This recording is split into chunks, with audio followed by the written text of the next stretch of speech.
Assalamualaikum warahmatullahi wabarakatuh. Perkenalkan, nama saya Samia Fustu Haris, NPM 222154143. Di sini saya akan menjelaskan sebuah artikel yang telah saya buat dengan judul Analisis karbohidrat yang terdapat pada nasi dan roti dengan menggunakan betadin. Karbohidrat adalah salah satu zat yang dibutuhkan tubuh manusia, karena karbohidrat memiliki peran penting dalam metabolisme lemak dan protein pada tubuh manusia. Selain itu, karbohidrat juga berfungsi untuk mencegah timbulnya ketosis, mencegah pemecahan protein tubuh yang berlebihan, serta mencegah kehilangan mineral yang terdapat pada tubuh. Karbohidrat juga dikenal sebagai zat tepung atau zat pati yang tersusun dari unsur hidrogen, karbon, dan oksigen. Nah, di dalam tubuh manusia, karbohidrat yang kita konsumsi itu akan dibakar untuk menghasilkan tenaga atau energi. Nah, dalam setiap 1 gram karbohidrat yang kita konsumsi itu akan menghasilkan 4 kalori. Nah, untuk mengetahui apakah makanan yang kita konsumsi itu mengandung karbohidrat, maka perlu dilakukan sebuah penelitian dengan tujuan untuk memberikan pengetahuan terkait kadar karbohidrat yang terkandung pada makanan yang kita. Dalam kehidupan sehari-hari, ada banyak sekali makanan yang mengandung karbohidrat, diantaranya yaitu nasi dan roti. Nah, di sini saya akan meneliti karbohidrat yang terkandung pada nasi dan roti. Mengapa saya meneliti hal tersebut? Karena nasi dan roti ini sangat banyak dikonsumsi masyarakat pada umumnya. Karena nasi dan roti ini merupakan sebuah makanan pokok dalam masyarakat. Metode penelitian. Nah, dalam metode penelitian itu terdapat waktu dan tempat yang digunakan untuk penelitian, alat dan bahan yang digunakan untuk sebuah penelitian, cara kerja atau proses dalam sebuah penelitian. Waktu dan tempat penelitian. Penelitian ini dilaksanakan di Perumahan Gria Priang Lestari, Blok B 19, pukul 16.00 waktu Indonesia Barat. Nah, untuk alat dan bahan yang digunakan untuk penelitian ini yaitu 2 buah mangkuk, 2 buah sendok, betadin, nasi, dan roti. Cara kerja atau proses penelitian. Yang pertama adalah pengambilan sampel. Nah, ketika kita akan melakukan sebuah penelitian, itu perlu adanya pengambilan sampel, di mana pengambilan sampel ini bertujuan untuk mengetahui objek yang akan diteliti. Nah, pengambilan sampel ini hanya dibutuhkan sedikit saja dari populasi yang dibutuhkan. Nah, yang kedua yaitu penumbukan sampel. Setelah sampel nasi dan roti diambil dan dimasukkan ke dalam masing-masing mangkuk, langkah selanjutnya yaitu penumbukan pada sampel nasi dan roti. Mengapa penumbukan ini perlu dilakukan? Karena nasi dan roti itu sebelum ditumbuk itu masih dalam keadaan kompleks, sehingga perlu adanya penumbukan untuk memecah polisakarida menjadi disakarida dan monosakarida. Selain itu juga penumbukan ini juga bertujuan agar kandungan glukosa yang terdapat pada nasi dan roti ini timbul, sehingga ketika ditetesi cairan betadin ini akan langsung menghasilkan warna karbohidrat pada umumnya. Yang ketiga yaitu tahap selanjutnya yaitu pemberian cairan betadin pada sampel yang sudah ditumbuk.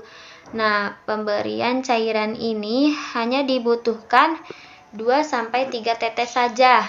Nah, mengapa betadin dapat digunakan untuk uji karbohidrat? Karena betadin ini mengandung zat iodin sehingga berguna untuk uji karbohidrat pada makanan. Nah, Hasil dan pembahasan. Nah, setelah melakukan proses-proses penelitian yang tadi, dapat dihasilkan bahwa pada umumnya ketika kita akan menguji kadar karbohidrat yang terdapat pada sebuah makanan dengan menggunakan betadin, itu akan menghasilkan warna ungu violet atau ungu kehitaman. Nah, sehingga dapat dilihat pada gambar. Yang pertama itu kita lihat pada gambar nasi. Nah, ketika nasi yang telah ditumbuk itu ditetesi 3 tetes betadin, itu akan menghasilkan warna ungu violet. Mengapa demikian? Karena ketika betadin yang mengandung iodin bertemu dengan amilum yang terdapat pada nasi, itu akan menghasilkan warna ungu violet, sehingga dapat dipastikan bahwa nasi mengandung kadar karbohidrat yang tinggi. Sedangkan jika kita lihat pada gambar kedua, yaitu gambar hasil penelitian pada roti, itu dapat dilihat bahwa ketika roti yang telah ditumbuk itu ditetesi 3 tetes cairan betadin, itu akan menghasilkan warna ungu kecoklatan. Mengapa warna yang dihasilkan seperti itu? Itu terjadi karena roti yang digunakan untuk penelitian ini itu menggunakan roti yang dijual di warung, sehingga roti tersebut mengandung zat-zat kimia seperti pewarna, perasa, dan pengawet makanan. Nah, namun tidak menutup kemungkinan bahwa roti juga mengandung kadar karbohidrat.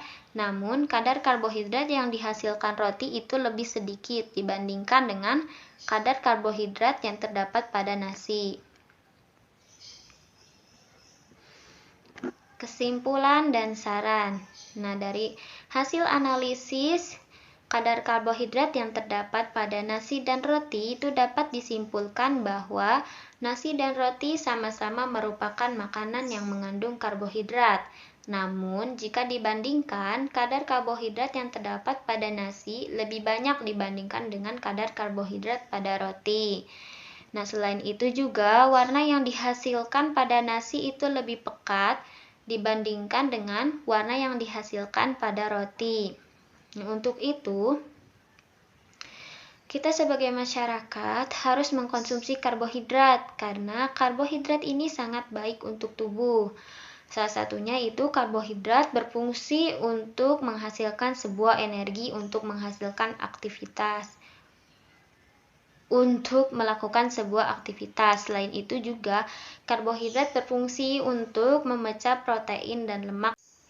Sebelum penjelasan ini ditutup, saya akan menampilkan satu video bagaimana cara atau langkah-langkah untuk meneliti uji karbohidrat pada nasi dan roti. Selamat menyaksikan.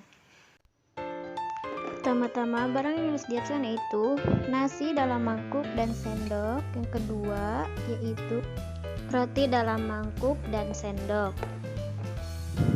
Dan yang terakhir yaitu betadin.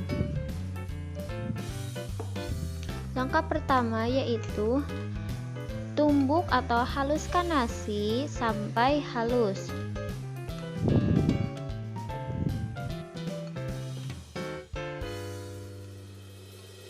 Setelah halus, yang kedua yaitu lakukan hal yang sama pada roti.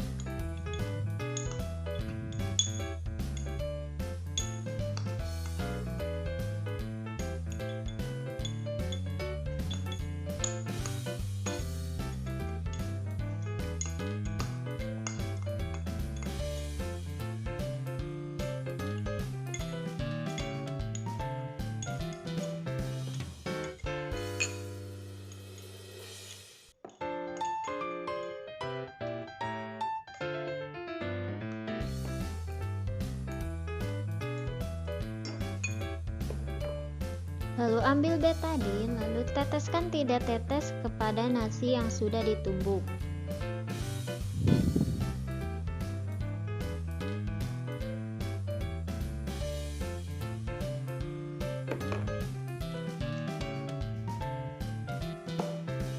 Setelah itu, Aduk sampai betadin yang sudah ditetesi itu menyebar ke seluruh permukaan nasi.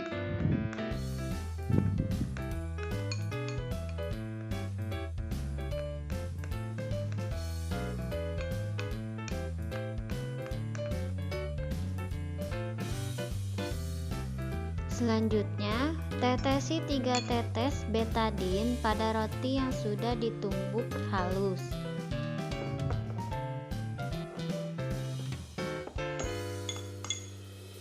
Aduk sampai roti tersebut menyatu dengan betadin.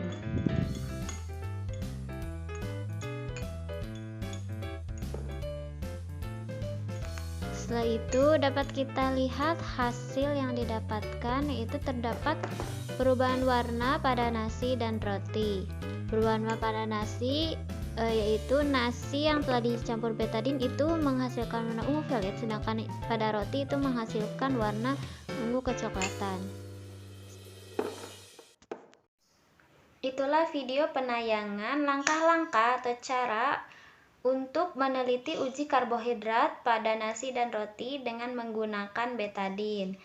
Nah, bisa dipraktekkan dalam rumah maupun di sekolah dengan menggunakan alat-alat sederhana. Terima kasih. Sekian dari saya, semoga bermanfaat. Wassalamualaikum warahmatullahi wabarakatuh.